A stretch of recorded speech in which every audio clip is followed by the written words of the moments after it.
नमस्कार। वृषभ राशि पर फरवरी मास को लेकर के कुछ विशेष सावधानियां और कुछ चर्चा इन बातों की जाएगी कि कौन सा ग्रह आपके लिए इस समय अनुकूल फल प्रदान कर रहा है और आपको क्या क्या सावधानी रखनी चाहिए। इन सब बातों पर चर्चा होगी। साथ ही साथ आपको ध्यान देना है कि जो मंगल ग्रह है, ये मंगल ग्रह आपके भाग्य को ऊंचा बनाता है। और मंगल ग्रह को मैंने जानबूझ करके इसलिए नहीं लिखा है ताकि मैं बता सकूं आपके सामने कि मंगल यहाँ है। और ये वक्री मंगल है। इस वक्री मंगल की दृष्टि सीधे सीधे इस मंगल की सीधी दृष्टि आपके भाग्य स्थान पर है। इस सूर्य के ऊपर षडाष्टक योग बनाकर मंगल और सूर्य चल रहे हैं। ये पोजीशन सिर्फ केवल और केवल 14 फरवरी तक रहने वाली है, लेकिन इस मंगल का आपके भाग्य के ऊपर से अभी साया उतरने वाला नहीं है। और ये ध्यान देने की बात है कि ये मंगल इसको उच्च दृष्टि से देखता है तो आपके भाग्य को भी अच्छा बनाता है, उन्नति देता है, भाग्य की वृद्धि करता है। और पहले से ही आपका भाग्य का स्वामी शनि आपके कर्म स्थान में धन देने के लिए मान सम्मान प्रतिष्ठा सब कुछ देगा। और उससे भी अधिक जो आपके अभी आपने जो कर्म किए हैं पिछले 2.5 सालों में, उसके प्रतिफल आपको मिलने शुरू हो जाएंगे। क्योंकि जब व्यक्ति मजदूरी करता, मजदूरी के बाद उसको तनख्वाह मिलती है, वेतन मिलता है, तो वेतन के स्थान पर शनि पिछले किए हुए कुछ वर्षों का प्रतिफल का प्रतिदान, रिवर्स रिटर्न, रिफंड देगा इस पोजीशन में जब शनि यहाँ पर आ जाएंगे आफ्टर 29 मार्च 2025। अब यहाँ इसकी चर्चा कर लेते हैं। साथ ही साथ आपकी राशि का स्वामी होता है शुक्र, और वो उच्च राशि में 27 जनवरी से आगे अब लगातार आपके इनकम स्थान में आएंगे। रिसोर्सेज ऑफ इनकम आमदनी का स्थान है। यहाँ पर इनको साथ मिला हुआ है राहु का। राहु के विषय में एक शब्द आता है त्रिखटे एकादशे राहु। तीसरे, 11वें और एकादश भाव में राहु अत्यंत कई हजार दोषों को दूर करने वाला होता है। साथ ही साथ आपका जो शुक्र की और इनकी दोनों की मित्रता है, क्योंकि शुक्र जो है दैत्यों के गुरु हैं और ये दैत्यों की टीम का एक सदस्य है। भले ही इसने अमृत पिया हुआ हो, इसका मुखमंडल यहाँ पर है। शुक्र के साथ इसकी अच्छी पटती है, अच्छी मित्रता है और ये दोनों का सहयोग आपके इनकम के लिए अच्छा हो रहा है। दूसरा, 2 प्लस पॉइंट और सुनिए अपनी राशि के बारे में। गज केसरी योग बना करके प्रफुल्लित प्रसन्न चित्त, ये राशि चंद्रमा और बृहस्पति दोनों एक साथ हैं। और ये स्थिति अभी 14 मई तक गज केसरी योग की हर 27वें दिन बाद बनती रहेगी। जब जब कृत्तिका, रोहिणी और मृगशीर नक्षत्र आएंगे तब तक ये योग बनेगा। और जो ये वीडियो है ये महिलाओं और पुरुषों दोनों के लिए एप्लीकेबल है। वृष राशि और वृष लगन के लिए भी उतना ही एप्लीकेबल होगा जितना कि वृष राशि के लिए है। उसके बाद भी लोग शंका ना करें कि ये चंद्र से देखें या लगन से। चंद्र और लग्न दोनों के लिए एप्लीकेबल है। और खास तौर से आप दिमाग ही मत लगाओ, कृत्तिका नक्षत्र के 3 चरण जिनके हैं लास्ट के, रोहिणी 4 और मृगशिरा के शुरू के 2 चरण जिनकी कुंडली में है, अब इनकी महादशाओं के विषय में भी चर्चा करेंगे। लेकिन पहले हम आपको बताएंगे अलर्ट डेट। ये अलर्ट डेट हर महीने बताने का हमने एक परंपरा डाली हुई है। और उस महीने के शुरू होने से पहले ही अलर्ट डेट बता दी जाती है। हर वीडियो में अलर्ट डेट की चर्चा नहीं होती है। इसलिए आपसे निवेदन है कि आप ये तारीखें जब बताई जाएंगी आप उनको नोट कर सकते हो। अब मैं आता हूं सीधे सीधे संतान भाव पर। संतान भाव पर केतु बैठा है। आपके यहां संतान होगी। संतान होने में सब दुनिया को पता है कष्ट तो होता है, लेकिन केतु के यहाँ बैठने से और मंगल के यहाँ होने से बहुत सारे लोग इस पेशो पेश में घूम रहे हैं। किसी डॉक्टर से संपर्क कर रहे हैं, किसी पंडित ज्योतिषी और विद्वान से संपर्क कर रहे हैं कि हमें तारीख बताओ और टाइम बताओ, कि ताकि हम ऐसे समय पर ऐसे नक्षत्रों में डॉक्टर से ऑपरेशन कराएं ताकि बच्चे को कष्ट ना हो, मांगलिक ना हो, गंडमूल दोष ना हो।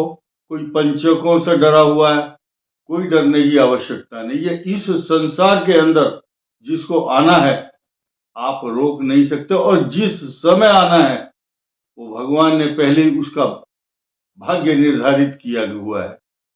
हानि लाभ जीवन मरण, यश अपयश विधि हाथ।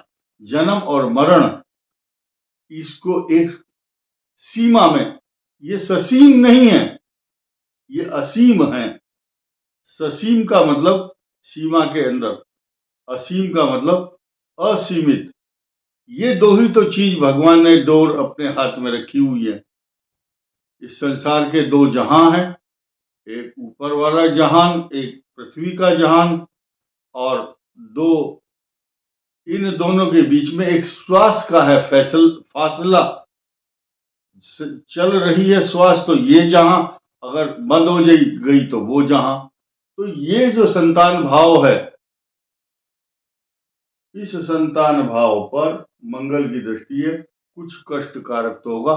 कई बार ऐसी घटनाएं आपने देखी होंगी कि गर्भ के अंदर डिस्प्लेसमेंट ऑफ यूट्रस या बच्चे का हिलना जुलना और दिशा परिवर्तन करना, ये उस स्थिति में होता है जब यहाँ पर केतु हो या मंगल की जैसे ग्रहों की दृष्टि हो।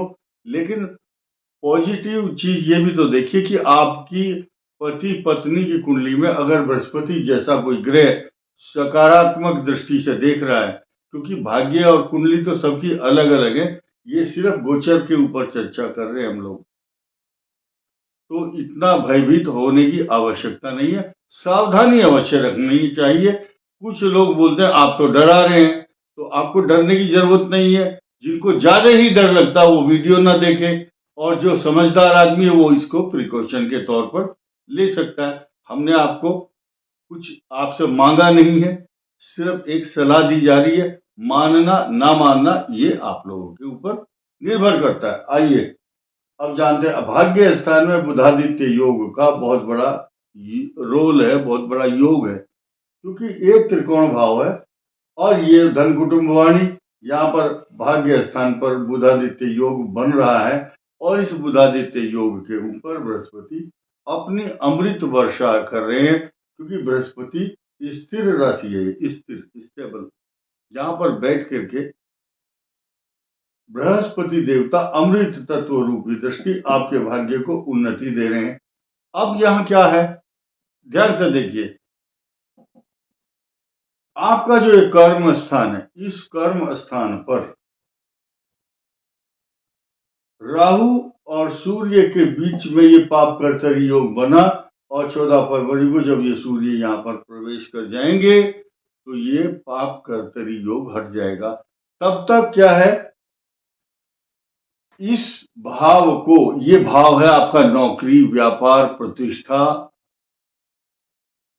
जिनकी पेंशन नौकरी से संबंधित कुछ उतार चढ़ाव अप डाउन चल रहे हैं, उसमें तो कुछ राहत मिलेगी, कुछ नया होगा, क्योंकि पाप कर्तरी योग समाप्त हो जाएगा। उसमें कुछ चेंज आएगा, कुछ प्रगति होगी, नए समीकरण बनेंगे। और यहाँ जब पाप कर्तरी योग हट जाएगा तो शनि अकेला ही शश योग बनाएगा, और ये स्वामी किसका है? आपके भाग्य स्थान का स्वामी।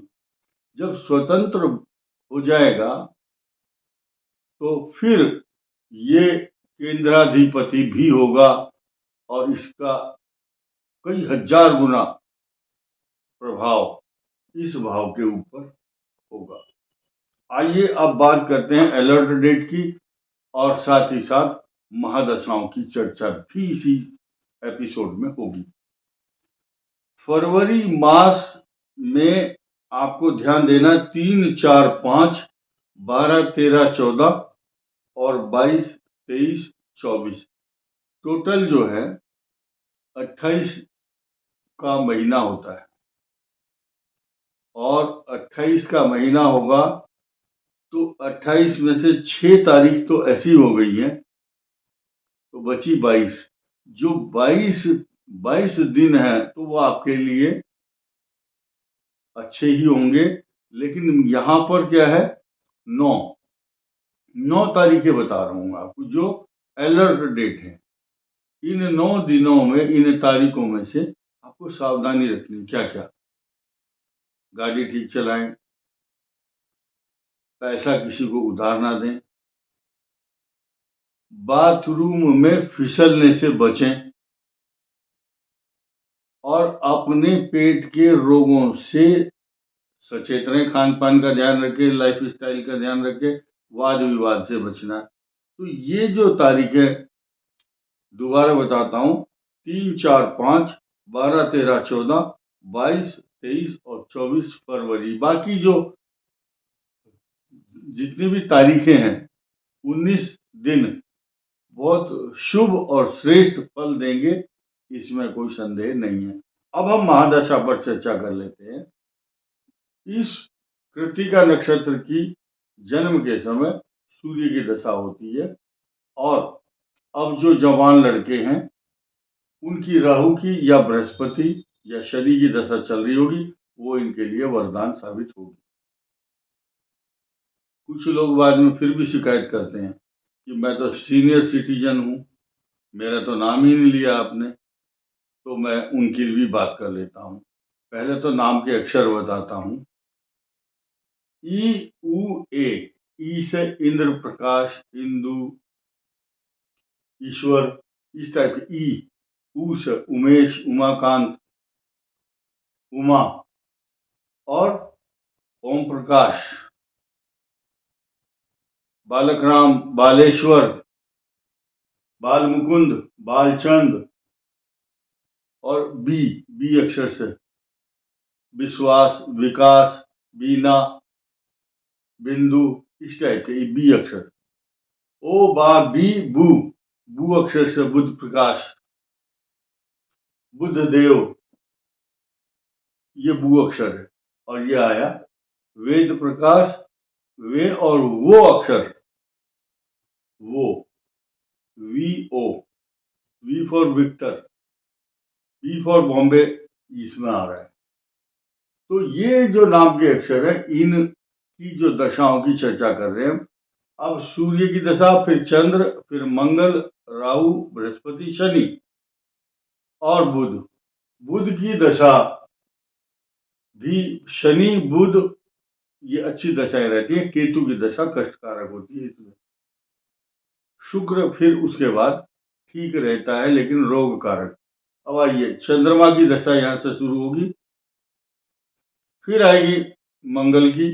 ये अब जब युवा अवस्था को प्राप्त होता है मनुष्य तो 18 साल की राहु की दशा चल रही होगी, रोहिणी की, युवा वर्ग की। उसके बाद बृहस्पति की दशा, कुछ कष्टकारक, व्यर्थ की भागदौड़, चैलेंजिंग। उसके बाद शनि इनके लिए वरदान बन जाता, 19 साल तक संपत्ति इकट्ठी करते रहते हैं। और शनि के बाद बुध, केतु, शुक्र ये अच्छे परिणाम देते हैं। केतु इन्फेक्शन का कारक है, ध्यान देना, चाहे इसके लिए हो चाहे इसके लिए। अब आइए सीधा सीधा इस पर। जो 25 साल की उम्र के बाद वाले बच्चे हैं उनसे बात करते हैं। 25 साल की उम्र के बाद उनकी बृहस्पति की दशा 41 साल की उम्र तक चलेगी। 41 के बाद ठीक 60 वर्ष तक शनि और उसके बाद 77 तक बुध की महादशा। 77 के बाद केतु इनके लिए रोग कारक, इन्फेक्शन का कारक, पैरों का कष्ट और ये prostate problem, nervous system, sugar और किस प्रकार का इन्फेक्शन करता है, नसों के अंदर नर्वस सिस्टम को खराब कर देता है केतु। और शुक्र उसके बाद, शुक्र की महादशा मृगशीर नक्षत्र वालों की कम ही आती है, लास्ट में महादशा 20 साल की अगर आती है तो रोग कारक रहती है। ये अकाट्य सत्य है। इस वीडियो में इतना ही। धन्यवाद। नमस्कार।